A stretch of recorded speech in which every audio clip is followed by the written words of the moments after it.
Il était une fois, dans les vastes étendues de l'Afrique, un peuple oublié, appelé les Wanda-Fukistanais.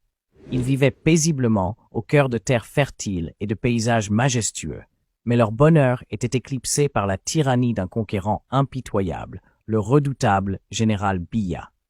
Ce dernier régnait sans compassion, imposant des taxes oppressives et privant le peuple de ses ressources. Les Wanda-Fukistanais, épuisés par des années de souffrance et d'oppression, se tournèrent vers les légendes anciennes qui parlaient d'un libérateur, un héros prophétisé appelé Kamto. Un jour, alors que l'espoir semblait s'amenuiser, Kamto émergea des contrées lointaines. Il était grand, avec des yeux pénétrants qui semblaient lire l'âme des opprimés.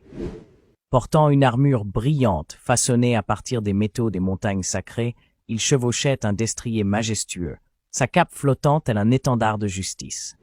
Déterminé à mettre fin à l'oppression, Kamto prépara son armée, composée de tontinards courageux et de guerriers aguerris, Valsero, Ekanga et Chamal, qui avaient juré de le suivre jusqu'au bout. La bataille qui s'ensuivit fut épique, avec des épées qui scintillaient sous le soleil brûlant et des cris de liberté qui résonnaient à travers les vallées. Dans un combat de volonté et de compétence, Kamto triompha finalement, désarmant symboliquement la tyrannie qui avait opprimé le peuple.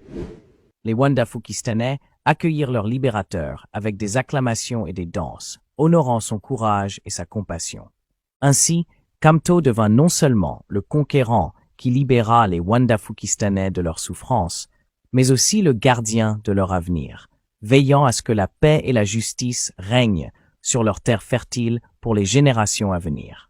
Ok, que tous ceux qui sont très fâchés mettent leur insulte en commentaire. N'oubliez surtout pas de vous abonner.